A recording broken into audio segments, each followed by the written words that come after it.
Bonjour et bienvenue à ce nouveau webinaire organisé par les équipes de GRDF en cette nouvelle année 2023. J'en profite donc pour vous souhaiter une excellente année puisque nous avons jusqu'à la fin du mois pour s'adonner à l'exercice, n'en déplaise à certains. Je vous sais extrêmement nombreux à nous rejoindre puisque vous êtes plus de 1200 inscrits au dernier pointage.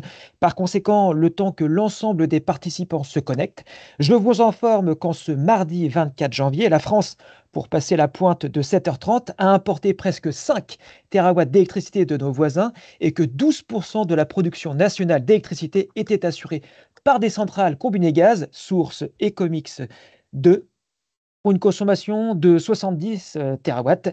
Voilà, j'ai meublé. Ce webinaire s'inscrit donc dans ce qu'on peut appeler communément une série, puisque vous participez aujourd'hui au 5e épisode intitulé Le défi du bas carbone, l'alternative confirmée de la PAC hybride. Par conséquent, vous pouvez retrouver les 4 premiers épisodes sur la chaîne YouTube de CJBAT ou de GRDF pour réviser seul ou avec vos collègues, combler vos temps morts dans les transports en commun ou comment allier l'utile à l'agréable, mais surtout constater que j'ai un penchant pour les couleurs que je qualifierais d'atypiques, tout comme mon humour. Enfin, je profite de ce temps d'introduction pour vous rappeler qu'un chat est à votre disposition pour poser toutes vos questions. Si les réponses ne vous sont pas apportées en direct, une fois aux questions vous sera envoyée par la suite en même temps que le lien du replay puisque ce webinaire est enregistré. À peine soufflé la première bougie de l'entrée en vigueur de la RE 2020 dans le bâtiment résidentiel, que les équipes de GRDF vous proposent un premier bilan afin de vous livrer les nouveaux enseignements issus de l'observatoire mis en place par GRDF et piloté par CJBAT, dont vous aviez déjà fait mention lors du précédent webinaire. Et on verra ça avec vous, Vincent Lallemand, responsable efficacité énergétique chez CJBAT. Bonjour Vincent. Ensuite, nous partagerons les premières tendances de prescription sur le marché du logement collectif avec vous, Antoine Sellier, responsable du marché résidentiel chez GRDF. Bonjour Antoine. Puis nous ferons témoigner un maître d'ouvrage en la personne de Joël Suarez, des nouveaux constructeurs. Bonjour Joël.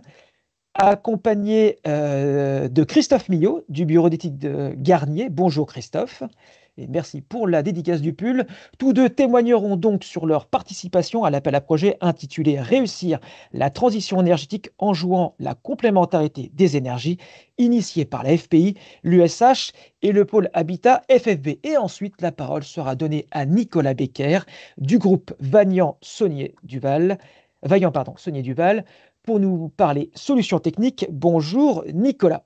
Alors, sans plus attendre, on va rentrer dans le vif du sujet avec une question d'échauffement pour vous, Vincent.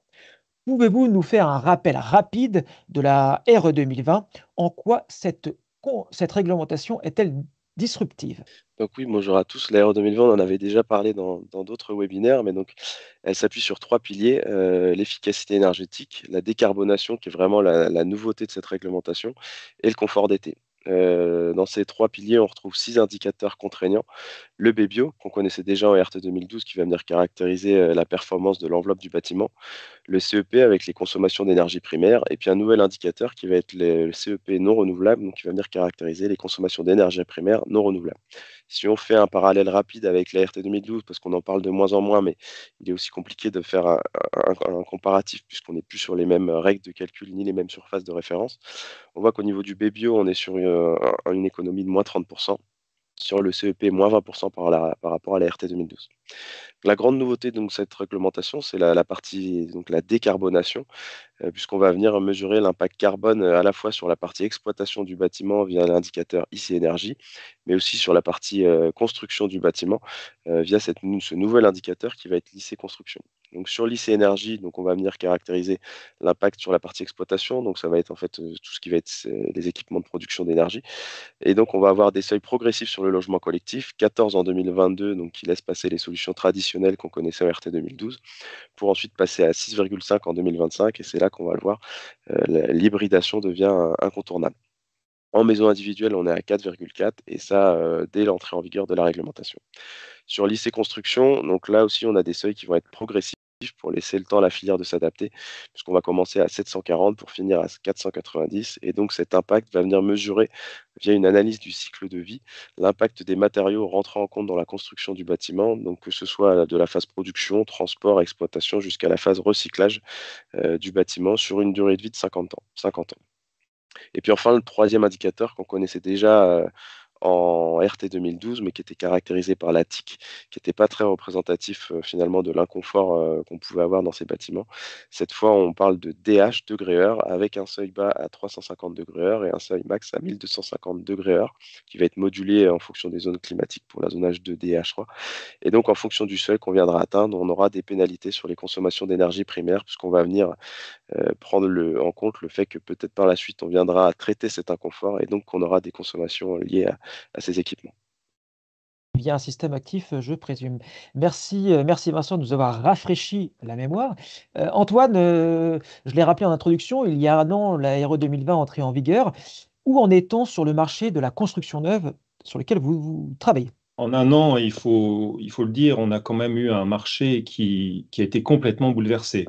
Le marché de la construction se contracte, hein, la Fédération des promoteurs immobiliers ou le pôle habitat de la FFB annonce un marché qui se contracte d'au moins 20%. En face de ça, on a une hausse des coûts de matériaux, quand on regarde les indices BT de l'INSEE, à plus de 10%, et ce n'est pas prêt de s'arrêter. Et enfin, il y a une inquiétude énorme du grand public face au prix de l'énergie qui explose. On le voit dans certaines copropriétés qui sont en train de renégocier leur contrat de fourniture. Il y a le risque prix. On se rend compte que le bouclier tarifaire ne couvre pas toutes les situations. Et enfin, il y a aussi le risque de blackout, puisqu'on l'a vu cet hiver, on a eu des alertes de RTE, on a appelé les Français à la sobriété, car la situation est très complexe. Donc on le voit, en un an, on est aussi dans un contexte de crise exacerbé, complètement inconnu jusqu'à présent. Alors face à ça, il nous semble évident que le gaz est une solution qui est toujours présente dans la RE20 et qui présente l'immense avantage d'apporter de la sécurité dans un contexte vraiment très compliqué.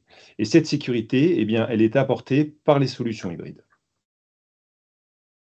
Très bien, merci Antoine. Donc on va jouer la complémentarité, des énergies. Alors justement, le mot est lâché, le mot hybride. Vincent, est-ce que vous pourriez nous en définir finalement le concept? Alors, on va parler d'hybride, en fait, puisqu'on va venir associer deux systèmes énergétiques.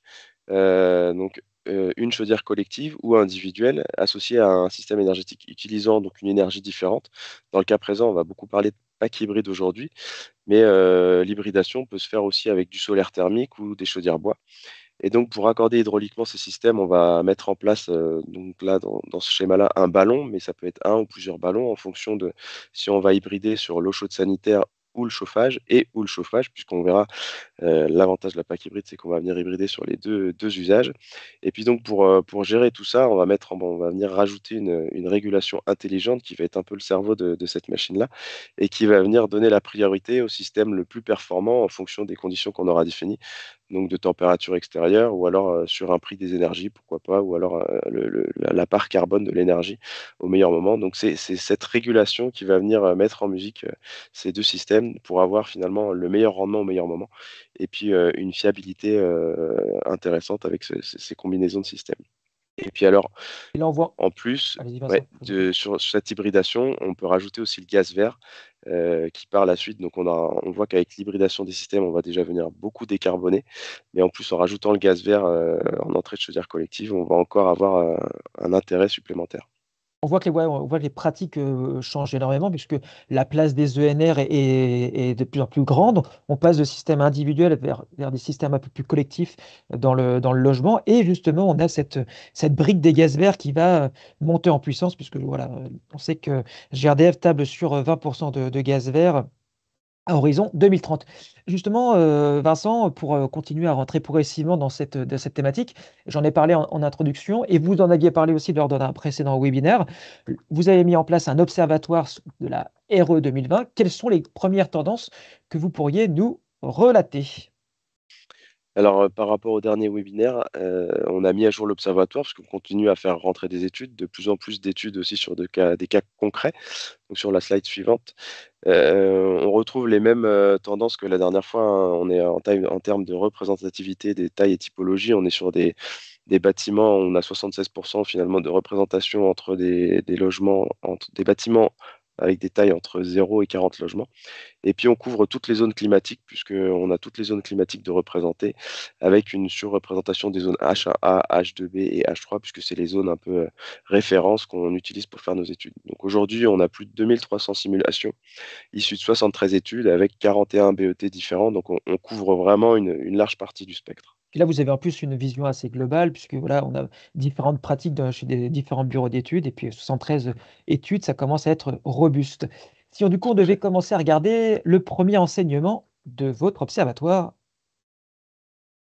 Alors sur la slide suivante, s'il vous plaît. Donc, on parle d'hybridation. En fait, ce schéma-là vient rappeler un peu ce qu'on constate. Donc, en jaune, on a les solutions gaz qu'on connaît jusqu'à maintenant, la chaudière individuelle, et on a représenté l'IC énergie en fonction du seuil d'IC énergie max.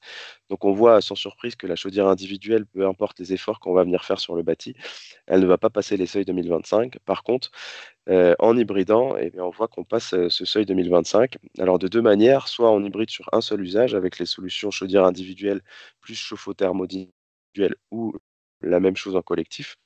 Donc c'est les points en vert clair. On voit qu'on tangente le seuil un peu, mais on s'en écarte un peu. Et puis alors, si on vient hybrider sur deux usages, donc cette fois avec la PAC hybride, individuelle ou collective, c'est les points en vert foncé. Bah là, on voit qu'on s'écarte vraiment du seuil et que l'hybridation deux usages permet de décarboner beaucoup plus. Très bien. Et du coup, si on s'intéresse maintenant au BBO, la fameuse. Alors la Oui, la slide suivante, on est venu regarder finalement l'effort qu'il fallait faire sur le BBO entre nos solutions gaz et les solutions concurrentes. Finalement, ce qu'on constate, c'est qu'il n'y aura pas un bâtiment pour les solutions gaz et pour les solutions concurrentes. Si on prend par exemple la PAC hybride et qu'on la compare à la PAC RO, on est sur des efforts de bâti qui sont similaires. Là, dans notre observatoire, on a -7% pour la PAC RO, -10, -11 pour la PAC hybride. Donc on est sur des bâtis similaires, surtout qu'en plus dans notre observatoire, on a des bâtiments qu'on a poussés, qu'on a un peu optimisés. Donc la moyenne s'en trouve un peu rehaussée. Et Ce justement, qu'on constate ouais. aussi, c'est que la PAC RR, donc le split plus effet Joule plus CET, on est sur des efforts de bâti qui vont commencer à être importants et donc ça va être quand même compliqué de la mettre en place sur ces bâtiments-là. Et puis donc un effort un peu plus important si on vient hybrider qu'un seul usage, donc avec les chauffe-eau thermodynamiques, où on va être entre -10 et -15%. Merci Vincent. Et du coup, d'un point de vue coût, on se positionne comment avec vous, peut-être Antoine? Alors, slide suivant, s'il vous plaît. Ouais. Donc, sur les coûts, en fait, on a pris donc dans l'observatoire, on a pris donc des opérations, plusieurs centaines de bâtiments qui passaient le seuil 2025, sur lesquels les bureaux d'études nous avaient donné les estimations des coûts d'équipement. Donc, le surcoût par rapport à un scénario R20 chaudière individuelle, on a regardé le surcoût bâti et système. Donc, quand on regarde sur tous les projets qui passent les seuils 2025, donc les points verts, ce sont les projets en élec, et les points bleus, ce sont les projets en gaz hybride. Donc, tous ces points passent le seuil 2025. En abscisse, on a le carbone, et en ordonnée, on a donc le surcoût. Et ce qui est assez intéressant avec ce graphique, c'est qu'on voit que, en fait, en coût de construction, les solutions hybrides sont équivalentes au système électrique quand on prend en compte surcoût bâti, surcoût système. Donc ça veut dire que c'est là où on peut vraiment parler de solutions alternatives, et voire même dans certains cas, on le voit avec les points bleus qui sont tout en bas, on a même des solutions très compétitives grâce à l'hybridation.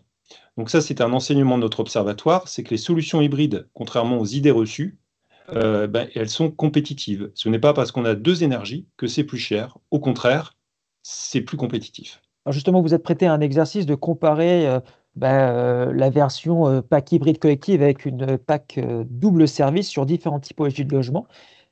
Quels sont vos principaux enseignements, Antoine et Vincent?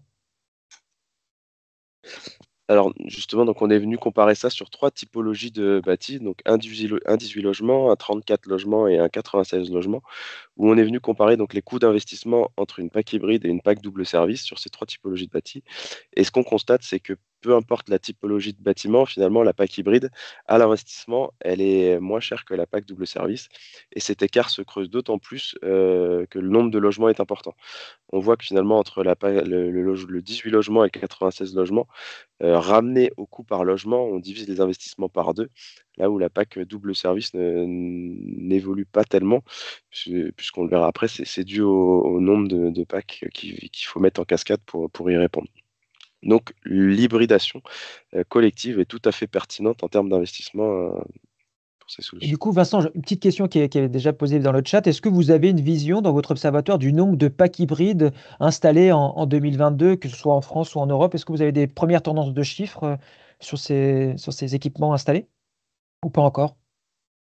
Alors, pas encore, parce que les premiers projets commencent à sortir, on en parlera tout à l'heure avec l'appel à projet, mais on commence à avoir des REX. C'est des projets qui vont être installés en 2023, mais 2022, étant donné que la réglementation s'est mise en place au 1er janvier, on n'a pas encore de retour là-dessus, mais ça arrive. Ça arrive, c'est en cours et c'est normal puisque par rapport au planning et au calendrier, comme vous nous le précisez. Bah, justement, maintenant, si on regarde du positionnement, si on parle maintenant du positionnement des solutions hybrides sur les différents segments de marché, qu'est-ce que vous pouvez retenir de votre observatoire, de vos premiers constats liés à l'observatoire, Vincent?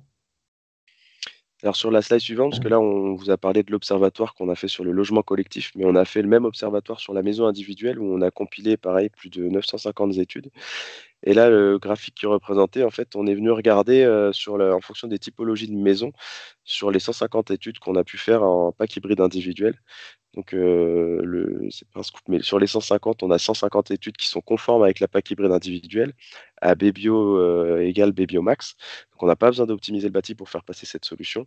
Et on voit que donc l'écart en fonction des surfaces de bâti, donc 60-70 mètres carrés, si on prend le premier cas, jusqu'à 300 mètres carrés de surface habitable, et ben, la PAC hybride individuelle se positionne, peu importe la zone climatique, sans optimisation sur le BBio. On voit qu'on a des gains qui diminuent, évidemment, plus la surface va être grande, mais cette solution-là va se placer, peu importe la zone climatique, sur toute typologie de maison à BBio et BBio max. Et Vincent, pour répondre à une question aussi qui est dans le chat, les solutions chaudières cases collectives pour le chauffage, CET individuel pour l'eau chaude sanitaire sont-elles conformes au seuil 2025? Alors oui, on a vu des études où on a testé ce panachage. On a des projets aussi qui commencent à arriver avec cette solution-là. Et oui, oui, on arrive à être conforme en 2025 avec cette solution. Très bien, merci Vincent pour cette précision et la réponse à la question du chat. Antoine, je reviens avec vous. Vous êtes au contact au quotidien de la maîtrise d'ouvrage. Au-delà de ces études dans votre observatoire, concrètement, quels sont les choix réalisés par les promoteurs ou, que vous rencontrez? Ben, les promoteurs nous demandent clairement des solutions pour la RE 2020, sur notamment les seuils 2025 d'un côté. De l'autre côté, nous avions des fabricants qui avaient des solutions hybrides disponibles, parce que les solutions hybrides, ce n'est que la combinaison de solutions qu'on maîtrise déjà très bien. Donc du coup, face à cette solution un peu innovante, un peu complexe, ce contexte de crise, on a pris l'initiative de lancer un appel à projet, de faire de l'open innovation pour mettre tout le monde autour de la table et initier des projets concrets avec des solutions hybrides. Donc nous avons lancé cet appel à projet. Nous avons eu 10 lauréats qui ont été récompensés à l'occasion d'Interclimat. Ces 10 lauréats, vous pouvez les observer sur notre site internet. On a fait une page dédiée où on présente les 10 projets lauréats. Et donc, ça permet de mettre en œuvre différentes solutions hybrides très variées sur des projets concrets qui vont sortir là cette année en 2023 et en 2024. Ben justement, Antoine, vous parliez de l'appel à projet. La transition est toute faite pour me tourner virtuellement vers Joël Suarez des nouveaux constructeurs et de Christophe Millot du bureau d'études Garnier, que nous avons plaisir d'accueillir, puisque le bâtiment dont ils vont nous parler fait partie des 10 lauréats de l'appel à projet. Alors tout d'abord, on va commencer avec vous, Joël. Même si j'ai appris à vous connaître dans les réunions de préparation de ce webinaire, est-ce que vous pourriez vous présenter à l'auditoire, s'il vous plaît? Bonjour Ludovic, donc je me présente, Joël Suarez, je suis responsable technique chez les Nouveaux Constructeurs. Les Nouveaux Constructeurs, c'est un promoteur qui est présent depuis 50 ans en France. On fait presque 3500 logements par an, voire plus. Et dans la région de Marseille où je travaille, on en fait environ 350. Très bien, merci de vous être prêté à l'exercice. Du coup, on va rentrer dans le vif du sujet. Ben, comme annoncé, vous allez nous parler du projet Calypso, qui s'est distingué positivement lors de l'appel à projet. Est-ce que vous pourriez nous présenter la genèse de ce projet? On voit à l'écran. Alors, comme vous pouvez voir, c'est un magnifique projet, très proche des plages marseillaises. Donc, il est à 500 mètres des plages marseillaises. Ça représente 65 logements en accession libre. Il n'y a pas de part sociale sur ce projet. Il se situe sur l'ancienne clinique Rosemont, qui était une clinique à Marseille qui a fermé il y a 4 ans environ. On a fait la démolition, c'était une grosse démolition qui a duré environ 4 mois et qu'on a terminé en fin d'année dernière. Ça requalifie aussi le terrain parce que la clinique n'avait pas d'espace vert, donc là vous pouvez voir qu'il y a des espaces verts qui ont été créés. Un permis qui a été déposé en 2019, donc c'est un permis RT 2012, en zone, si on répercute sur la rue 2020, en zone H3. Et aussi en zone de bruit, c'est important là, puisque l'avenue des Goumiers que vous voyez, c'est une rue qui est assez passante. Et après, c'était un choix constructif assez classique, donc façade béton, de l'isolation par l'intérieur, du double vitrage. Un projet très classique en phase permis. Eh bien, merci pour cette présentation du projet de base. Mais justement, vous allez le modifier pour concourir à l'appel à projet. Quelle a été finalement votre démarche, votre réflexion?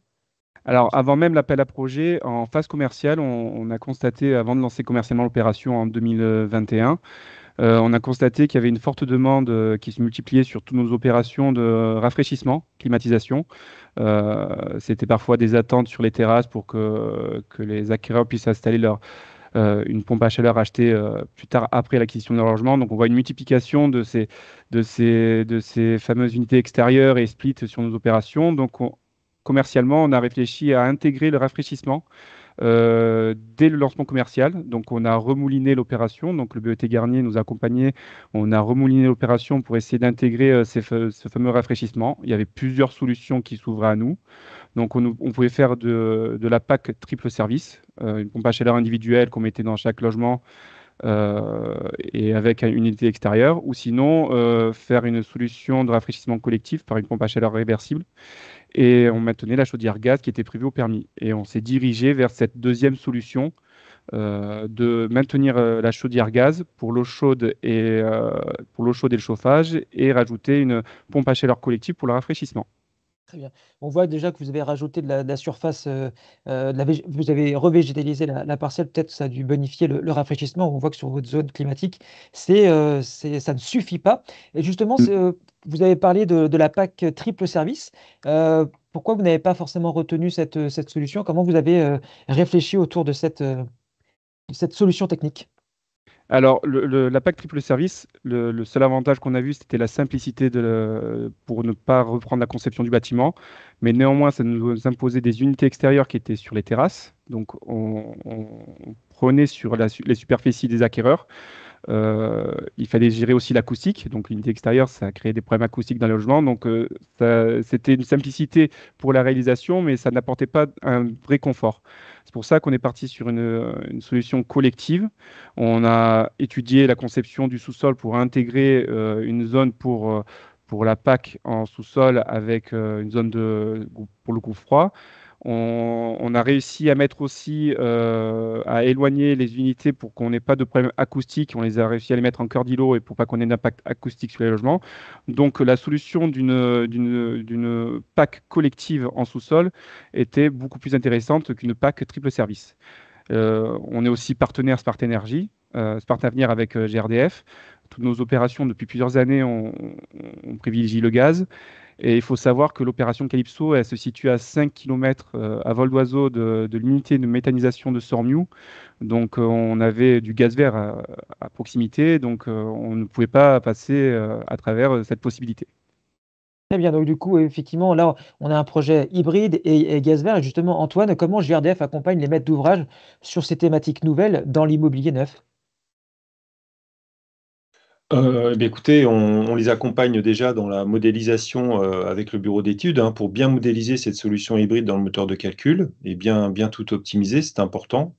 Et puis après, nous, on apporte aussi aux maîtres d'ouvrage toute l'information sur la montée en puissance de la production de gaz vert local pour que le promoteur puisse rassurer les acquéreurs sur le fait qu'en investissant dans un système hybride, en fait, ils prennent très peu de risques. Et en plus, la décarbonation va continuer à se faire avec le temps, avec la montée en puissance de la production locale de gaz vert. Donc toutes ces informations sont partagées avec le maître d'ouvrage qui peut du coup rassurer au moment de l'acquisition, rassurer les clients. Donc, on voit que la filière travaille bien entre un promoteur, GRDF, et puis son bureau d'études. Et justement, Joël, du coup, l'appel à projet, est-ce qu'il vous a incité à aller plus loin, et notamment sur la performance environnementale? Parce que là, on a parlé confort d'été, on a parlé confort acoustique, mais aussi performance environnementale. Comment vous avez traité cette question? Alors tout à fait. Donc déjà l'appel à projet, on a été très motivé par l'appel à projet parce que l'idée de l'appel à projet, c'était de trouver une solution concrète pour atteindre la RE 2020, seuil 2025. Donc c'était une question qu'on se posait tous. On avait déjà les deux énergies. On avait une chaufferie gaz, on avait un système de rafraîchissement par pompe à chaleur collective. Donc on était au seuil de l'hybridation, même si elle n'existait pas, mais on était déjà au seuil de l'hybridation. Et donc c'est pour ça qu'avec avec notre BET Garnier, qui allait reprendre les études une troisième fois, et je lui en remercie d'ailleurs, qu'on a relevé le défi. Et justement, c'est là qu'entre en scène Christophe. Avant de nous partager votre réflexion et votre rapport sur ce projet, même bizutage que pour Joël, je vous propose de vous présenter ainsi que la structure que vous représentez. Oui, donc bonjour à tout le monde. Je suis Christophe Millot, ingénieur thermicien au sein du bureau d'études Garnier. Donc le BET Garnier est basé à Marseille. Il a été créé il y a pratiquement 60 ans. Et on est un bureau d'études pluridisciplinaire d'environ 20 personnes, avec une partie structure, économie de la construction, OPC, maîtrise d'œuvre, et une partie donc thermique, acoustique, fluide, dont je suis le responsable. Très bien, mais justement, parlons simulation. Qu'est-ce que donnaient les différentes modélisations en termes de performance environnementale, thermique, acoustique? Est-ce que vous pouvez nous en parler? Oui, donc si on peut passer à la slide suivante. Pour cet appel à projet où les nouveaux constructeurs, notre partenaire nous a sollicité, donc le but a été de faire passer le bâtiment RE 2020 avec un challenge sur le seuil de 2025. Et donc on a proposé pour la partie énergétique de conserver la chaufferie collective au gaz en y intégrant l'hybridation afin du coup de pas trop impacter la conception initiale, puisque du coup là on venait simplement rajouter des pompes à chaleur qui ont pu être intégrées en rez-de-chaussée comme l'a expliqué Joël tout à l'heure. Donc on a une production de chauffage d'eau chaude sanitaire collective qui est composée par 3 pompes à chaleur en RO qui sont en cascade et qui sont associées avec un appoint gaz par les chaudières collectives et raccordées à un ballon de stockage de 2000 litres. Pour ce qui est du coup de la production de froid, on est resté aussi sur une solution qui est collective, toujours pour rester dans cette conception générale qui avait été, dont le but c'était de ne pas justement tout remettre en cause. Et donc ce groupe froid, on l'a équipé d'un échangeur au désurchauffeur qui nous permet de récupérer l'énergie qui est ensuite injectée dans le ballon multi-énergie. Et cette quantité d'eau stockée va permettre de produire l'eau chaude sanitaire sur la saison estivale et ainsi du coup de réduire les consommations énergétiques sur le système hybride. Donc le fait d'avoir conservé des systèmes collectifs, ça nous a permis du coup de rester sur des émetteurs où on est en type gainable dans les logements et on a juste un jeu de vannes d'inversion pour la distribution, soit en chaud, soit en froid. Et du coup, on n'a pas du tout modifié les plans des logements sur ce projet. Justement, Christophe, le système Gainab, finalement, c'est plus un système qu'on va retrouver dans l'hôtellerie, par exemple, et moins dans le logement résidentiel, enfin les appartements ou les maisons. Est-ce que c'est bien perçu? Est-ce qu'on a, en termes de hauteur sous plafond, on a une gêne? Est-ce que c'est bien accepté, ce type de solution? Non, aujourd'hui, je pense que les acquéreurs acceptent d'avoir des hauteurs sous faux plafond un peu réduites à partir du moment où justement ils ont du froid dès le départ sur l'opération. Ils ont un confort supplémentaire. Ok, merci Exactement. beaucoup. Donc là, vous nous avez présenté la solution en tant que telle, et comment elle se positionne au regard des exigences de la RE 2020, du coup, seuil 2025. Oui, donc du coup, la première étape, ça a été de modéliser le bâtiment tel qu'il était conçu pour voir ce que ça allait donner en RE 2020. Et finalement, on s'est rendu compte que nos BBO étaient bons. Par contre, on avait le CEPNR et l'IC Alors, on va Énergie repasser à la présentation des résultats qui sont à l'écran. Merci à la régie. voilà, l'IC Énergie qui du coup était conforme à la RE 2020, mais par contre ne respectait pas le seuil de 2025. Euh, donc on a ensuite continué nos études en voyant un peu ce qu'on pouvait changer comme paramètres pour faire passer le bâtiment sur la RE Parce 2020. que là, du coup, là, vous n'êtes pas conforme sur le CEPNR, c'est ça, hein, on est d'accord. C'est ça, exactement. Et en fait, lycée énergie, bah, donc il est bon sur le seuil de 2022, mais on est toujours au-delà enfin, on n'est toujours pas conforme pour le seuil de 2025. Alors, justement, pour lever ces deux problématiques, quel choix vous avez opéré? Donc déjà, on a joué sur des paramètres qui nous ont permis de gagner quelques points, donc notamment sur la gestion automatique des volets roulants. On a fait un renforcement de l'isolation qui s'est juste limité à rajouter un isolant sur la dalle du rez-de-chaussée qui était sur le parking et augmenter l'isolant de toiture. Et ensuite, on a pris en compte une classe d'étanchéité type A sur les réseaux de VMC et une perméabilité à l'air des bâtiments qui a été améliorée de l'ordre de 0,75 sur un bâtiment et 0,8 sur l'autre. Étant donné qu'on était sur un bâtiment tout en béton, pour nous, pas de sujet.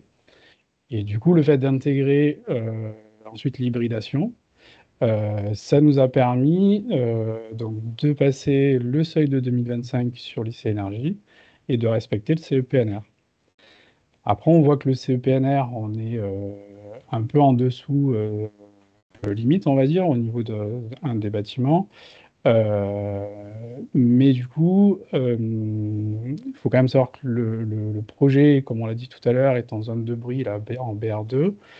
Et le fait de l'associer à de l'hybridation, ça nous a quand même permis de déclarer officiellement le froid. C'est-à-dire que là, sur les résultats qui sont annoncés, le froid est déclaré officiellement. Très bien. Et justement, sur la récupération d'énergie sur la production de froid, puisqu'on pourrait récupérer les calories pour produire du chaud, notamment de l'eau chaude sanitaire, est-ce que c'est valorisé dans l'outil?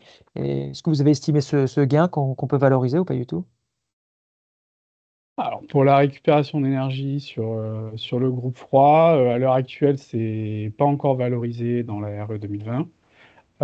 Par contre, on a fait une estimation du gain qu'on a estimé à environ 4150 kWh par an, ce qui représente environ 9% de la consommation totale d'eau chaude sanitaire annuelle.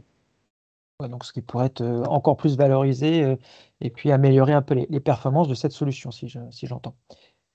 Du coup, vous Oui. avez intégré de fait le processus lié à l'appel à projet. Mais qu'est-ce que ça vous a apporté de participer à cet appel à projet? Est-ce que vous avez un retour d'expérience à partager à l'auditoire? Alors oui, ça a été très, très enrichissant et surtout, ça a été un beau challenge. Après, ce qu'on voit, c'est que, on en parlait là juste avant, c'est que on a encore une marge sur la récupération d'énergie qui est pour l'instant pas valorisée, mais qui serait intéressante de le faire. Après, on réfléchit à l'heure actuelle à instrumenter l'installation pour justement avoir un suivi sur cette récupération, sur le groupe froid. Et on s'est déjà entendu avec le maître d'ouvrage pour intégrer dans les pièces du dossier que l'entreprise qui va être désignée devra assurer la maintenance de l'installation pour avoir un retour d'expérience à minima sur une année. Oui, parce qu'on a beaucoup de questions sur le chat sur les coûts, liés à l'exploitation. Donc, on n'a pas encore de retour d'expérience, mais en tout cas, c'est d'ailleurs dans le principe souvent de GRDF d'accompagner la filière sur la montée en compétences techniques, réglementaires et économiques des solutions en prescription. Donc, on n'a pas encore d'éléments pour répondre à un certain nombre de questions sur la maintenance et les coûts d'exploitation, mais on va apprendre en faisant et on vous tiendra au courant dans un peut-être prochain webinaire sur ce type d'informations, que ce soit en logement collectif, résidentiel, promotion privée ou bailleurs sociaux. Justement, Christophe, puisque vous aviez la parole, il y a une question du chat, est-ce que la PAC ELEC fait uniquement le froid ou assure-t-elle aussi le talon thermique durant l'hiver? parle vraiment du projet Calypso, donc dans la version. Alors, non, notre production de chauffage et d'eau chaude sanitaire, elle se fait uniquement par la PAC hybride, donc avec les 3 pompes à chaleur et la chaudière qui est en appoint. Le groupe froid étant vraiment dissocié et qui ne produit que la production de rafraîchissement l'été. Voilà, on a différents des équipements pour différents usages. C'est La ça. réponse était claire pour notre auditeur. Du coup, Joël, fort de l'analyse que vous a faite Christophe, quel choix faites-vous? Voilà, comment votre réflexion évolue-t-elle? Alors déjà, l'appel à projet et cette modification du système nous a permis aussi de proposer aux acquéreurs une séparation des énergies, de l'énergie électrique et de l'énergie gaz, en fait, pour le froid et le chaud électrique et gaz. Donc c'est un discours qui est rentré chez nos commerciaux et qui est assez rassurant. On voit un bon retour au niveau des acquéreurs. En plus, on va dire que le coût de l'opération de rajouter cette partie-là d'hybridation est quand même assez maîtrisé parce que ça représente, on a estimé ça à environ 50 000 euros sur notre opération de 165 logements. Donc, cette solution d'hybride, on l'intègre sur nos nouveaux permis de construire selon le catalogue que nous propose Vaillant, le groupe Vaillant, qui nous a Donc là, accompagnés sur cette opération. là, vous êtes en capacité de nous donner des chiffres sur le coût d'investissement, mais moins sur le coût d'exploitation, et ce qui est bien logique, puisqu'on a la genèse Oui, du exactement. projet. Justement, vous avez parlé de Vaillant, et belle transition pour donner la parole à Nicolas Baker de Vaillant. Mais voilà, même bizutage, hein, Nicolas, vous êtes le petit dernier de la bande. Voilà, je vous laisse quelques instants pour vous présenter l'entreprise que vous représentez, et après on parlera de la solution technique du projet Calypso. Bonjour Nicolas. Donc, bonjour à tous, je représente Vaillant, groupe Saunier Duval. C'est un groupe européen avec des usines un peu partout en Europe et principalement une usine à Nantes où on fabrique historiquement les chaudières et les pompes à chaleur et un gros centre de R&D sur Ramstein en Allemagne. Une usine que j'ai eu la chance de visiter il y a quelques temps. C'est toujours impressionnant de voir ces sites de production. Mais du coup, voilà, maintenant, est-ce que vous pourriez nous présenter, nous parler plus précisément de la solution technique qui a été prescrite dans le cadre du projet Calypso? Donc le challenge sur le projet Calypso, c'était de produire une solution technique qui soit fiable, qui soit disponible et qui soit exploitable au niveau des partenaires exploitation que l'on a. Donc cette solution technique, elle se présente sur 5 piliers. Le premier pilier, c'est évidemment la pompe à chaleur. Donc là, c'est une pompe à chaleur qui s'appelle Arotherm Plus, qui est une pompe à chaleur haute température qui fonctionne jusqu'à 75 degrés, qui va nous permettre de travailler et en chauffage et en eau chaude sanitaire. C'est une pompe à chaleur aussi qui utilise un fluide frigo qui est intéressant, qui est le R290, puisqu'il est très valorisé au niveau de l'IC composant et donc de l'IC construction du projet, et avec un faible impact environnemental au niveau donc bilan carbone. Le deuxième pilier, c'est la chaudière. Donc là, en l'occurrence, ce sont des Ecotech Plus système, des chaudières qui peuvent aller de 35 kg à 120 kg unitaires. On a aussi une autre gamme en chaudière sol qui nous permettrait d'aller jusqu'à 600-700 kW au niveau du projet. Donc c'est des chaudières, là, en l'occurrence, qui vont être mises en cascade. Et un ballon multi-énergie qui va permettre de stratifier les températures dans un format de grosse bouteille de mélange et qui va permettre d'augmenter le rendement, la performance de la pompe à chaleur et sur la partie supérieure de venir faire la pointe avec la solution gaz. On va avoir une production d'eau chaude sanitaire qui va être instantanée avec un système qui s'appelle Aguaflow, donc qui est un système de production d'eau chaude sanitaire primaire échangeur à plaque instantané pour éviter les problématiques de légionnel. Et puis, cinquième pilier, une régulation qui s'appelle Senso Confort qui va venir gérer l'hybridation et la priorité sur l'un ou l'autre des systèmes. Donc là, on voit qu'on délocalise du coup le mode de production de chauffage et d'eau chaude dans un local technique avec une série d'équipements, voilà, une chaudière, u- des pompes à chaleur et puis un ballon de stockage pour la production de l'eau chaude sanitaire. Du coup, si vous deviez lister les avantages de cette solution, Nicolas, comment vous pourriez les résumer? Alors, le premier avantage qui intéresse en particulier le projet et les nouveaux constructeurs, c'était d'arriver à un prix au mètre carré qui soit le plus bas possible et d'éviter ce que l'on entend à longueur de journée avec les hausses de prix et les impacts de l'application de la RE. Le fait de travailler sur ces aérothermes plus, qui sont des produits de faible puissance thermique et de faible puissance acoustique, ça permet de solutionner un certain nombre de problèmes de la PAC, qui sont à la fois le coût au kilowatt de la machine et l'impact acoustique des machines pompes à chaleur. L'autre avantage, c'est pour le syndic de copropriété ou le bailleur social de travailler sur une base chaufferie collective gaz qu'il connaît bien, dont les contrats d'entretien sont purgés et existants depuis des années et des années, on peut dire 30-40 ans. Ça veut dire que globalement, pour un bailleur social, et en particulier sur Marseille, le groupe CDC Habitat, il va pouvoir travailler sur une base qui existe déjà et sur laquelle il prend peu de risques. Enfin, en termes de fonctionnement, la régulation intelligente va permettre au maître d'ouvrage de gérer sa priorité en termes de décarbonation et ou de prix de l'énergie. Et justement, Vincent en parlait tout à l'heure, c'est un peu le cerveau de la solution technique. Et justement, en quoi consiste cette régulation intelligente, Nicolas? Est-ce que vous pourriez nous en dire plus? Alors, cette régulation, elle s'appelle Senso Confort et globalement, elle va pouvoir travailler sur deux principes de fonctionnement. Le premier principe de fonctionnement, c'est de dire je veux faire de l'ARE 2020 ou de l'ARE 2025, puisque aujourd'hui, les permis qui sont déposés, c'est quand même des permis 2020, RE 2020. On ne fera de l'ARE 2025 qu'à partir du 1er janvier 2025. Et donc, sur la régulation, on va pouvoir privilégier le fonctionnement soit en forçant le fonctionnement des pompes à chaleur, soit en priorisant le fonctionnement des chaudières gaz.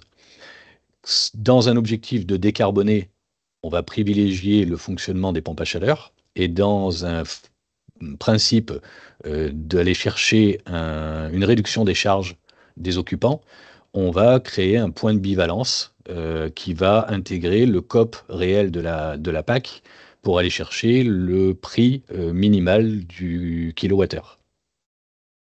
Merci Nicolas. Du coup, deux précisions par rapport à ce que vous disiez. Et là, je parle sous contrôle de Vincent de CGBAT.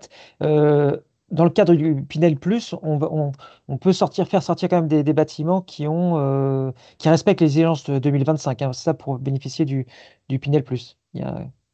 Oui, tout à fait, puisque le seuil de l'étiquette A du Pinel Plus est compatible avec le seuil RE 2025. Donc, c'est des solutions qui sont compatibles Pinel Plus. Oui. Voilà, donc un petit rappel par rapport à ça. Et deuxième point, c'est vrai que, comme vous le disiez Nicolas, pour décarboner, on va plutôt faire fonctionner les pompes à chaleur. Ça permet de faire une transition avec une question du chat. Le recours au fameux gaz vert est-il valorisé en RE 2020? Antoine ou Vincent, est-ce que vous voulez prendre la réponse tout de suite? Alors oui, moi je peux répondre sur ce point. Le biométhane n'est pas pris en compte dans la RE20 à l'instant tel que les textes sont écrits. Mais bien sûr, la réglementation va évoluer, comme toutes les réglementations, en fonction de l'évolution du mix énergétique français. Et on sait qu'on a un potentiel de biométhane qui est considérable en France. On peut atteindre 20% en 2030. Donc il est évident que ce sera une ENR incontournable dans le paysage énergétique français. Et nous avons bon espoir qu'elle sera incontournable et bien sûr prise en compte dans la réglementation. Puisque l'idée, c'est quand même d'utiliser les énergies renouvelables produites localement, les consommer sur place. Je pense que c'est quand même le bon sens paysan qui devrait parler. Donc oui, le gaz vert sera pris en compte dans la RE20 à terme, mais en attendant, nous, ce qui nous semble très pertinent, c'est cette approche par hybridation qui permet aux investisseurs et aux acquéreurs de maîtriser les risques face à toutes les incertitudes qu'on a évoquées. Donc la première étape, c'est l'hybridation. Et quand bien même le gaz vert sera pris en compte dans la RE20, l'hybridation aura toujours beaucoup de sens. Et comme vous le disiez, Antoine, c'est vrai que le site de production et méthanisation se trouve à 5 km, comme le disait Joël. Donc, c'est vrai que là, on est vraiment à la maille du territoire.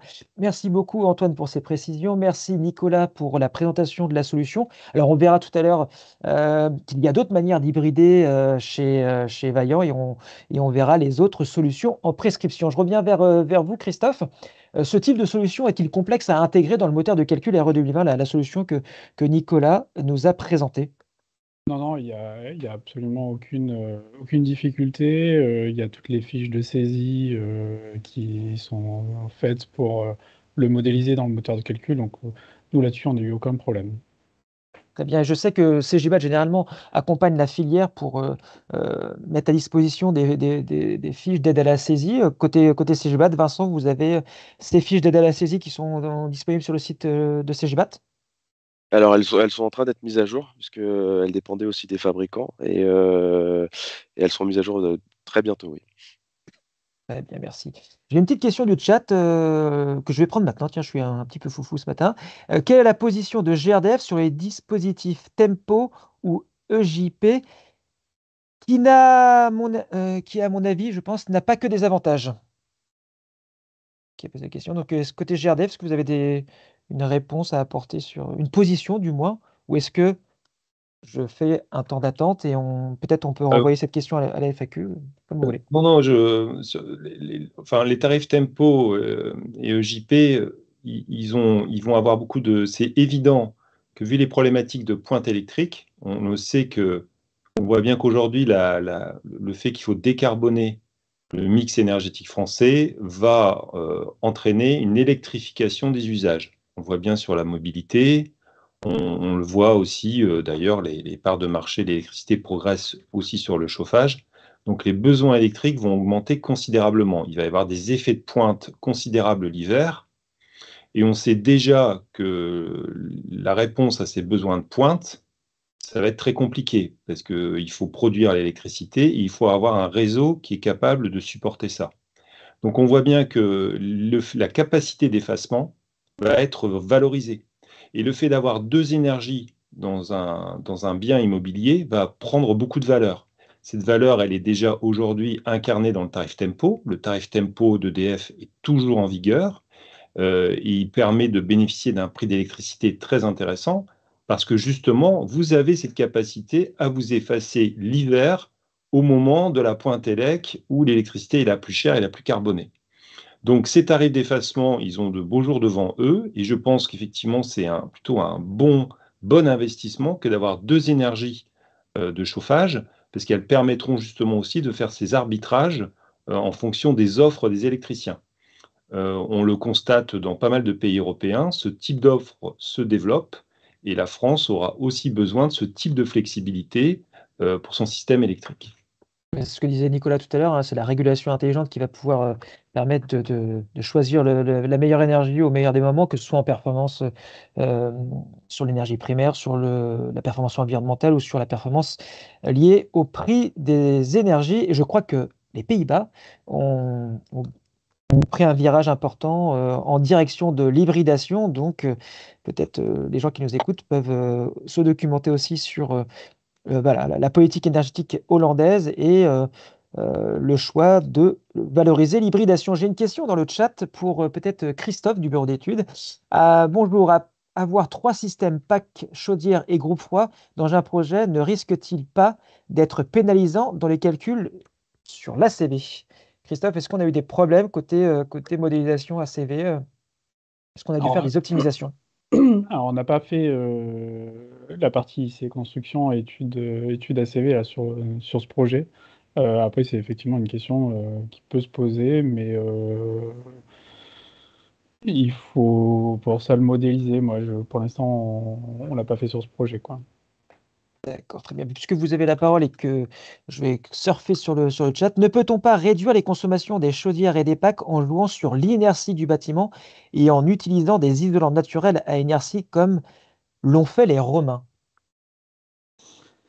Nous avons un nostalgique. Ah oui, pourquoi pas, on peut toujours augmenter après l'inertie du bâtiment avec une isolation. Après, les isolants naturels, isolants biosourcés commencent à arriver sur le marché et ça s'utilise de plus en plus sur des projets. Euh, Après, on est parti, enfin sur ce projet-là, en tout cas, on est parti sur une hypothèse initiale avec une commercialisation qui avait commencé. C'était Oui, c'est ça, compliqué ouais. de tout remettre en cause avec des épaisseurs qui Il faut remettre variaient. dans son contexte, ouais, Voilà, tout à donc fait. effectivement, le projet s'y Euh, prêtait pas.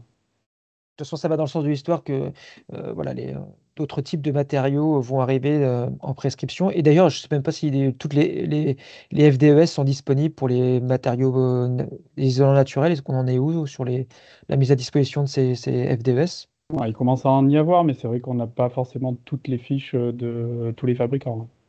Très bien. En tout cas, la roue a été lancée, elle est en train de tourner, elle prend de la vitesse et c'est très bien. Merci Christophe pour cet exercice de réponse spontanée, question-réponse spontanée. Donc, on va reprendre avec vous, Joël.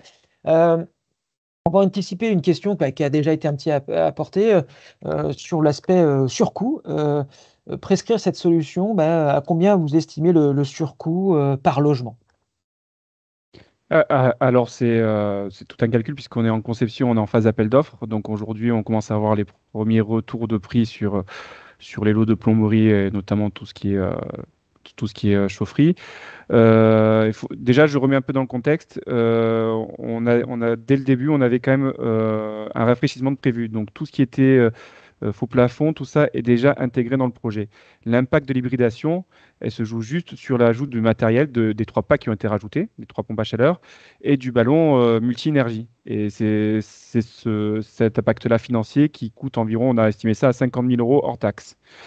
Ça représente pour un projet de 65 logements environ 750 euros par logement, ce qui est assez faible, mais nous avions le rafraîchissement qui avait apporté d'autres surcoûts déjà intégrés, comme je vous ai dit tout à l'heure, les faux plafonds. Alors on a aussi estimé la maintenance. On a estimé ça à peu près à 1 600 euros par an en plus, donc soit 25 euros par logement et par an en plus de charges. Néanmoins, et Christophe l'a bien mentionné tout à l'heure, on va essayer de choisir un installateur qui va aussi faire la maintenance du matériel. On va prendre en charge aussi la première année parce qu'il faut savoir qu'on ne peut pas imposer une entreprise en maintenance à une copropriété. Donc la première année, on ne peut pas être moins cher que gratuit pour la copropriété. Et ça nous permettra justement d'avoir ce retour d'expérience et de justement valider ces montants que je suis en train de vous donner. Très bien, merci. Merci pour ces précisions. Effectivement, voilà, on va apprendre en faisant, comme on disait tout à l'heure. Mais justement, si vous deviez conclure sur ce projet Calypso, hein, que je le rappelle, a été lauréat de l'appel à projet, voilà, qu'est-ce que vous pourriez nous dire? Est-ce que c'était une belle aventure Alors oui, très clairement, on y a répondu avec beaucoup de volonté, avec le BET Garnier aussi l'architecte.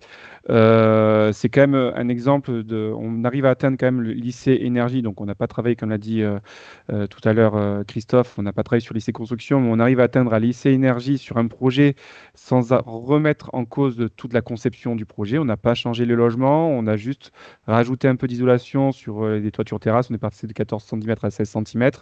On a eu un ajout qui est quand même assez limité sur la chaufferie de 50 000 euros. Donc, on arrive à atteindre le seuil 2025 avec certains éléments bien maîtrisés et l'hybridation permet justement d'avoir des coûts qui sont maîtrisés.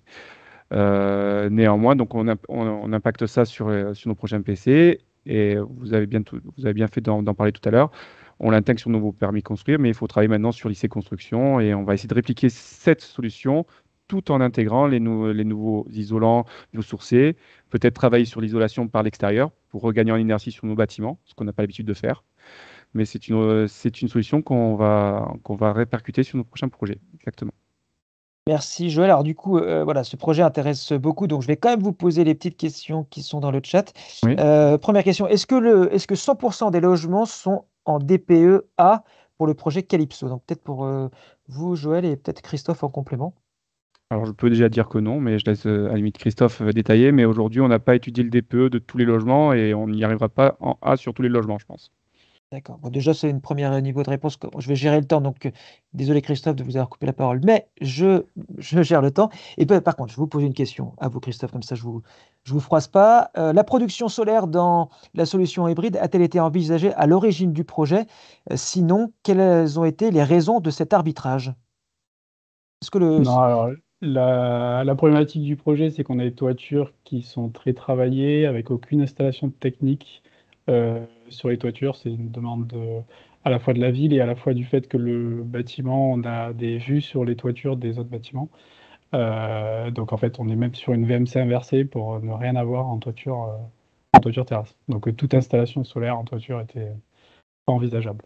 Merci Christophe. Du coup, ça nous fait la transition avec la dernière intervention de Nicolas. Je voulais annoncer tout à l'heure, hein. Il y a d'autres façons d'hybrider que la solution qu'on vous a présentée dans le cadre du projet Calypso. Et justement, Nicolas, côté Vaillant, quelle est la vision hybridation, la vision globale hybridation au sein de l'entreprise Vaillant? Alors déjà sur la partie hybridation, là on est dans le projet Calypso avec du rafraîchissement, mais on a fait aussi un projet avec Altaria Cogedim sur de l'hybridation sans rafraîchissement. L'avantage par rapport aux questions qui ont été posées dans le chat, c'est qu'effectivement on pourrait ajouter une source solaire thermique sur cette hybridation collective. On peut aussi augmenter la puissance de pack ou la diminuer en fonction à la fois du souhait d'investissement du promoteur ou du bailleur quand c'est de la vente en bloc. Donc ça, c'est pour la partie hybride collective.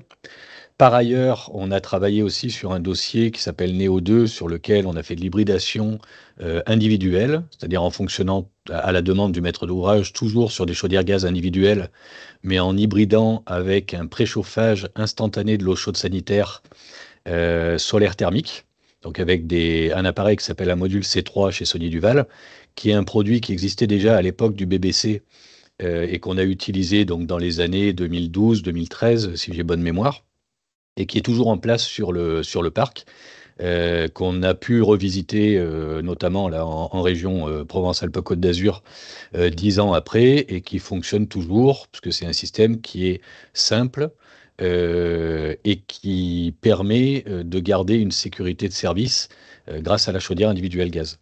Et on obtient des résultats RE 2025 qui sont tout à fait satisfaisants. Merci Nicolas. Si on devait enchaîner par une autre solution auquel vous avez pensé côté Vaillant. On va passer à la slide suivante. Tout à l'heure, on a parlé aussi de l'hybridation avec des ballons thermodynamiques individuels en préchauffage de chaudière individuelle gaz. Donc, c'est ce qu'on appelle l'OptiGaz chez Sony Duval. Donc, ça, c'est une solution qui existait déjà en maison individuelle, mais qui peut aussi être mise en œuvre en logement collectif. Ça va plutôt concerner des petits bâtiments logements collectifs, 15, 20, 25 logements, et ça fonctionne bien, en particulier en zone H3, H2D. Évidemment, plus le besoin chauffage va être important, plus on va devoir travailler soit l'isolation, soit l'hybridation du chauffage. Mais en l'occurrence, sur les zones H3 qui me concernent moi, on a une part eau chaude sanitaire qui est très importante. Et donc, l'hybridation uniquement sur l'eau chaude fonctionne très bien. Et justement, on a parlé un peu de la maison individuelle. Si maintenant on devait regarder les solutions que vous proposez en solution individuelle, donc la PAC hybride maison individuelle.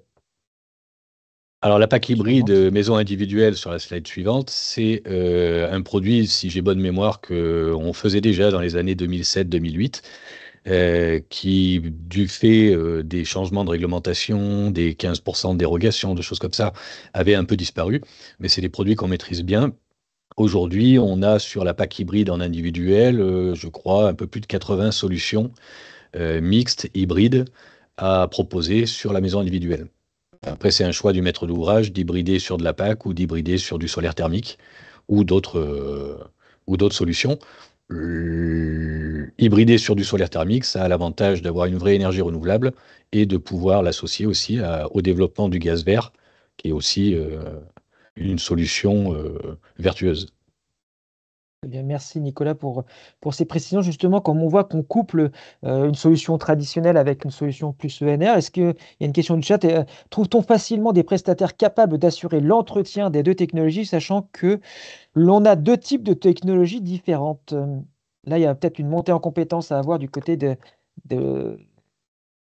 des organisations type SINASAF pour la maintenance. Est-ce Alors, que quelqu'un... moi, ce que je peux dire, c'est que effectivement, au niveau des promoteurs et puis peut-être au niveau des bailleurs, je les incite beaucoup à essayer de faire ce que fait Nouveau Constructeur, en l'occurrence sur ce marché, mais sur d'autres marchés aussi, c'est-à-dire à impliquer l'installateur au maximum, au moins dans la première année, voire la biennale de l'opération, ce qui permet aussi de tirer les exploitants vers le haut et de ne pas se retrouver avec un exploitant qui refuse en bloc des installations qu'il prend en main à la livraison. Merci du coup Nicolas pour ce petit conseil de fin de webinaire. Du coup, on arrive à la fin. Il est 11h59. Je vais laisser la parole à Antoine Cellier de GRDF pour nous faire ce fameux mot de la fin. Antoine, c'est à vous. Merci à tous pour vos témoignages. Moi, ce que j'aimerais donc conclure, c'est qu'on voit bien que les solutions hybrides sont une vraie alternative dans la RE20, une alternative crédible parce qu'il s'agit de gérer des risques. Nous sommes dans une période compliquée. Les investisseurs doivent faire face à de nombreux risques et les solutions hybrides permettent de couvrir tous les risques qu'on a pu évoquer. Elles permettent aussi d'être compétitives et amènent aussi une garantie de rentabilité au maître d'ouvrage. Et enfin, ça amène de la fiabilité pour les occupants sans dégrader le confort. Donc pour toutes ces raisons, on voit bien que les solutions hybrides dans la RE20, c'est une alternative qui se confirme techniquement, économiquement et qui fait sens. Donc nous, toutes ces informations sont disponibles sur notre site grdf.fr. Nous avons fait un livre blanc sur la RE20 qui explique un peu tout en partie ce qu'on vous a expliqué aujourd'hui. Donc n'hésitez pas à aller les consulter. Si vous avez des questions à nous poser, nous avons une adresse mail générique grdf-poilhabitat@grdf.fr auquel vous pourrez nous questionner. Voilà, donc on voit bien que la transition énergétique est en marche. Elle passe par une diversité de solutions parce qu'on sait bien que la ville verte, la ville de demain, elle ne sera pas uniforme, elle sera locale et hybride. Voilà, merci à tous. Merci beaucoup Antoine pour ce mot de conclusion. Je remercie l'ensemble des intervenants, Vincent, Joël, Christophe, Nicolas et encore une nouvelle fois Antoine. Je remercie Nicolas, notre réalisateur à l'émission, et également nos deux modérateurs du chat, Mélissa et Elisa. En tout cas, comme vous l'avez compris, vivement le 6e épisode autour de la RE 2020 pour parler peut-être coût d'exploitation des équipements hybrides. En tout cas, on vous souhaite une excellente journée. Très bon appétit à vous. À bientôt.